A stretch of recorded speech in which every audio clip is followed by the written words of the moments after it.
I wish to thank the President and have the honor to welcome His Excellency Sadir Japarov, President of the Kyrgyz Republic, and to invite him to address the Assembly. Урматтуу төраға мырза, урматтуу делегация башчылары, урматтуу башкы катчы мырза. Боордош Венгрияны Бириккен Улуттар Уюмунун башкы ассамблеясынын 77-чи сессиясынын төрагасы болуп, анын жогорку өкүлүнүн шайланышы менен чын жүрөктөн куттуктаймын. Урматтуу Чаба Көөреши мырзага ушундай маанилүү эл аралык кызматта албан ийгиликтерди каалаймын. Кыргыз Республикасы сиздерге ар тараптуу колдоо көрсөтүүгө дайым даяр экендигин билдиремин. Ушуну менен бирге Бириккен Улуттар Уюмунун башкы ассамблеясынын мурунку сессиясынын төрагасы урматтуу Абдулла Шахид мырзага дүйнөлүк коомчулук үчүн оор мезгилде талыкпай эмгектенгендиги, ошондой эле биздин өлкөнүн эл аралык демилгелерин дайыма колдогондугу үчүн ыраазычылык билдиремин. Урматтуу айымдар жана мырзалар, мындан 77 жыл мурда адамзаттын тарыхындагы эң айыгышкан экинчи дүйнөлүк согуш аяктагандан кийин Бириккен Улуттар Уюму түзүлгөн. Балким 1945 жылы Сан-Франциско шаарында уюмду түзүү боюнча эл аралык келишимге кол койгон Бириккен Улуттар Уюмунун негиздөөчү мамлекеттери согуштар, кыйроолор, ачарчылык, азап тозоктор биротоло токтойт деген ойдо болушкандыр. Мен андай деп ойлобоймун. Эгерде талаш тартыштарды жана пикир келишпестиктерди компромисстин жана ак ниеттүүлүктүн маанайында чечүү зарыл деген өз ара түшүнүшүү болсо, анда ар дайым ийгиликке жетишсе болот. Албетте, Бириккен Улуттар Уюмунун тарыхында көптөгөн маанилүү жеңиштер жана ийгиликтер болду. Чыр чатактар жана кагылышуулар дүйнөнүн ар кайсы аймагында ар кандай даражадагы ургаалдуулук менен болгонуна карабастан, Бириккен Улуттар Уюму моралдык авторитет болуп, тынычтыкты жана коопсуздукту сактоодо, адамдардын керектөөлөрүн жана муктаждыктарын камсыз кылууда маанилүү бириктирүүчү ролду ойноду.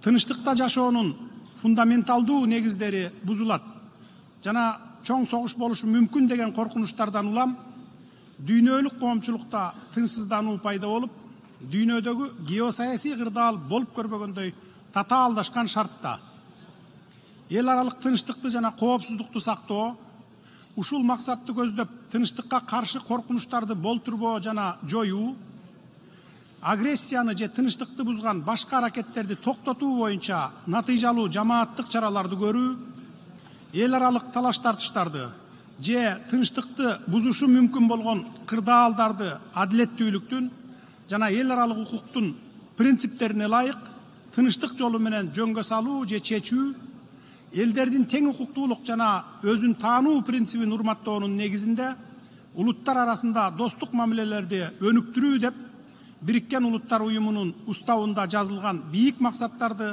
жана милдеттерди баарыбыз эстен чыгарбай, өзгөчө маани берип, милдеттерди аткарышыбыз керек. Биздин өлкө мамлекеттүүлүктү түзгөндөн баштап эле Бириккен Улуттар Уюмунун уставын ырааттуу жана катуу сактап, өзүбүздүн милдеттерибизди ак ниет аткарып келүүдөбүз. Ушул жылдын март айында өлкөбүздүн Бириккен Улуттар Уюмуна киргенине туура 30 жыл болду. Ал эми Кыргыз Республикасынын эгемендүүлүгүнүн 31 жылдыгын жакында эле, кечээ жакында эле 31 августта белгиледик.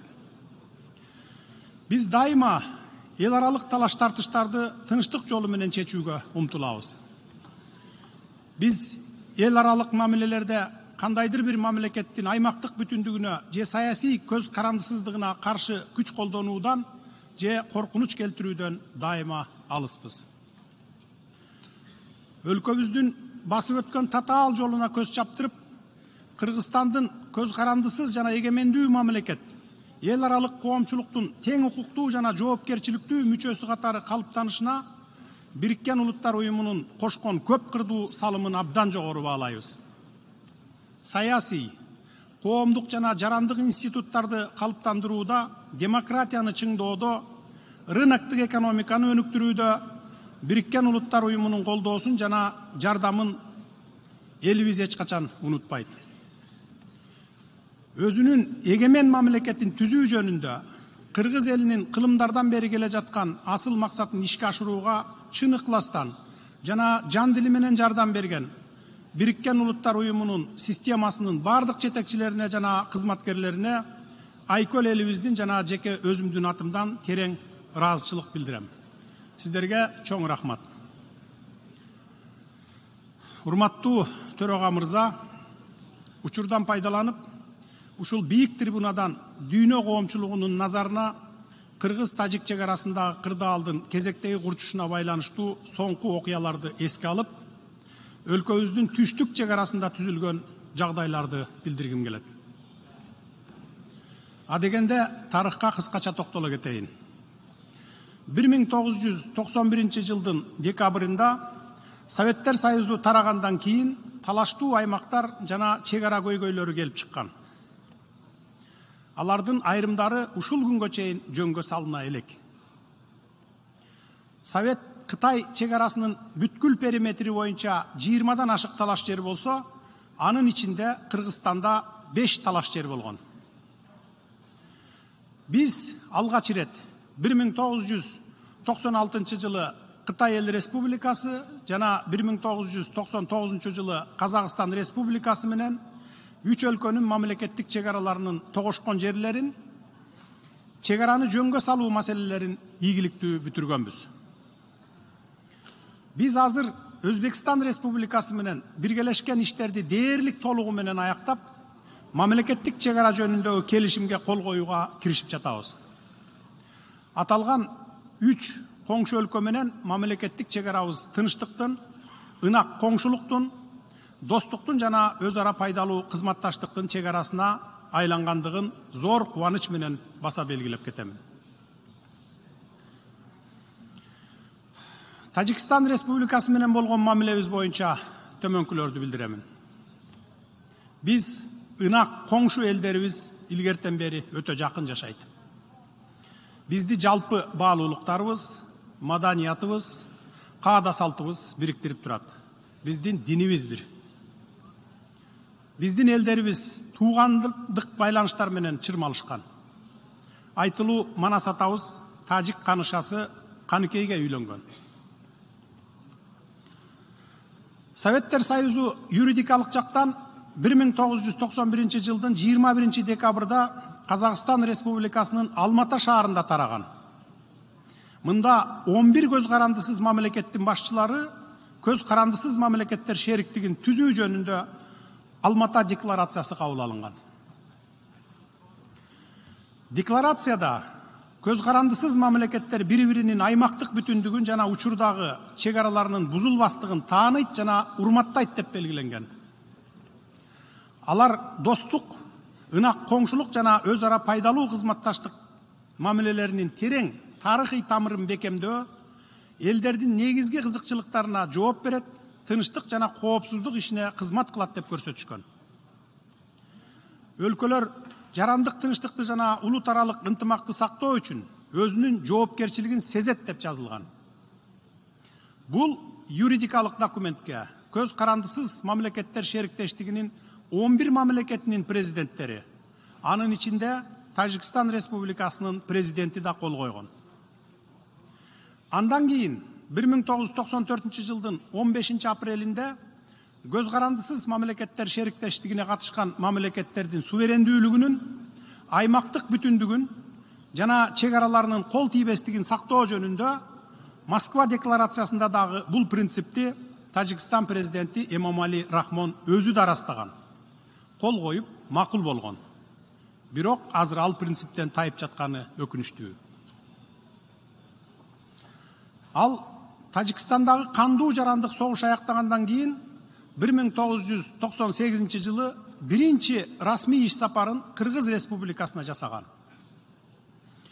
Кийинчерээк Кыргыз Республикасы менен Тажикстан Республикасынын ортосундагы эки тараптуу мамлекеттер аралык эки келишим 1996 жылдын 12 июлундагы мамлекеттер аралык мамилелердин негиздери жөнүндө келишим жана 2004 жылдын 26 майындагы ынак коңшулук жана өнөктөштүк мамилелер жөнүндөгү келишим түзүлгөн. Эки келишим тең Дүйшөмбү шаарында кол коюлгандыгын белгилеп кетким келет. Урматтуу төрага мырза, эки мамлекеттин ортосундагы чек ара маселелерин жөнгө салуу боюнча иш башталгандан тартып, Кыргыз тарап дайыма өзүнө алган эл аралык милдеттенмелерге, анын ичинде эки тараптуу милдеттенмелерге ылайык иш жүргүзүп, өз ара пайдалуу компромисстерди сунуштоого аракет кылып, конструктивдүү маанайдагы сүйлөшүүлөрдү жүргүзүп келебиз. Белгилей кетсем, 2021 жылдын апрелинде Тажикстандын куралдуу күчтөрү биздин аймагыбызга негизсиз эле масштабтуу агрессия жасады. Анын кесепетинен 36 жараныбыз курман болуп, олуттуу материалдык зыян келтирилди. Кыргыз калкымдын сынына кабылсам дагы, ортолук аянтта жолук деген талаптарды коюп турушту. 2021 жылдын июнунда Дүйшөмбү шаарына учуп барып, чек ара боюнча өз ара пайдалуу чечимди табууга аракет кылып, президент Рахмон менен жолугуштум. Элим үчүн мен сүйлөшүүлөргө ошол күндөгүдөй 10 саат эле коротпостон бул маселени биротоло чечүү үчүн канча болсо да убактымды дагы деле коротууга даярмын. Албетте кандай чечим болсо дагы өз ара эки тарапка пайдалуу чечим болуш керек. Ал эми ушул жылдын 14, 15 жана 16 сентябрында Кыргызстандын түштүгүндө масштабтуу аскердик кагылышуу болгондугун терең кайгыруу менен кабарлайм. Мурда сүйлөшүлгөн бардык макулдашууларга карабай, тажик тарап Кыргыз-тажик мамлекеттик чек арасынын бардык периметри боюнча чек аралык жана жарандык объектилерге чабуул жасады.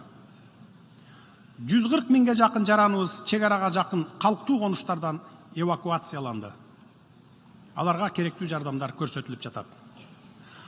Ушуга байланыштуу тилектештик жана моралдык колдоо көрсөткөндүгү үчүн Бириккен Улуттар уюму системасына, досторубузга, өнөктөштөрүбүзгө ыраазычылык билдирип кетемин.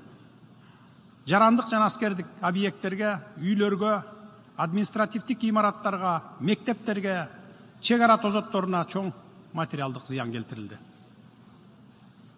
Кандай гана болбосун материалдык зыяндын ордун толтурса болот экен. Бирок өз өмүрүн аябастан мекен үчүн согушуп, курман болгон биздин ер жүрөк жоокерлерибиздин, аткылоого кабылган жарандарыбыздын ордун толтура албайт экенсиң. Биз каарман жоокерлерибиздин эрдиктерин эч качан унутпайбыз.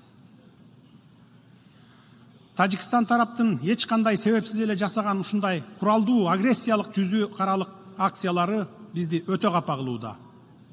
Анткени биздин өлкөлөрдүн ортосунда эл аралык келишимдер жана милдеттенмелер түзүлгөн болчу. Пакта сунт серванда келишимдер сакталышы керек деп латын макалында айтылат. Биз тажик кошунабыз менен кандай гана форматта болбосун, эл аралык эрежелердин негизинде цивилизациялуу, юридикалык жолдор менен сүйлөшүү процессин улантууга даярбыз. Коңшубуздун мыйзамга каршы сокку аракеттеринин кесепетинен биздин ишенимибиз солгундап кеткендигин эске алып, биз сүйлөшүүлөрдү улантууга эл аралык, анын ичинде Бириккен Улуттар уюму, Европа кызматташтык жана коопсуздук уюму, жамааттык коопсуздук кызматташтык уюму сыяктуу уюмдардын ортомчулугуна да даярбыз. Бизде тажик тараптын өткөн жылдарда жана кечээки жасаган укукка каршы биринчилерден болуп кол салган иш аракеттеринин документтештирилген далилдери бар. Биз эч качан биринчи болуп кол салган эмеспиз жана кол салбайбыз. Ар дайым курал колдонуудан алыс болууга аракет жасап келебиз жана эч качан куралсыз жай тургундарды атпайбыз. Бизге дайыма тажик тараптын жасаган агрессиясына адекваттуу жооп кайтаруу менен гана чектелип жатабыз. Ушуга байланыштуу төмөнкүлөрдү баса белгилейм. Кыргыз тарап бөтөн бирөөнүн жерине көз артпайбыз Бирок бир да сантиметр жерибизди бирөөгө бербейбиз. Биз бардык чек ара жана чарба маселелерди сүйлөшүүлөр менен гана чечилиши керек деп эсептейбиз. Бүгүнкү күндө чек арага жакын райондордо коопсуздукту жана туруктуулукту камсыз кылуу боюнча кечиктирилгис чараларды көрүү, жергиликтүү калк арасында чыңалууну күчөтүүгө багытталган ар кандай аракеттерге бөгөт коюу, эки мамлекеттин ортосундагы ишенимди бекемдөө маселелери абдан маанилүү болуп турат. Ошондуктан биз сүйлөшүүлөргө, чек ара тилкелерибизди тез арада такташып бүтүүгө дайым даярбыз. Урматтуу төрага мырза, жалпы Бириккен Улуттар Уюмунун проблематикасына токтолуп, төмөнкүлөрдү белгилегим келет.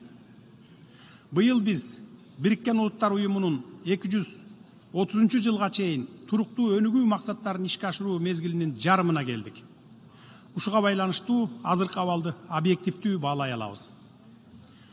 2015 жылы туруктуу өнүгүү максаттарынын эч кимди артта калтырбоо деген ураан менен кабыл алынышы биздин жана кийинки муундарыбыздын кызыкчылыгы үчүн дүйнөлүк коомчулуктун конструктивдүү бир пикирге келе ала тургандыгын айгинеледи.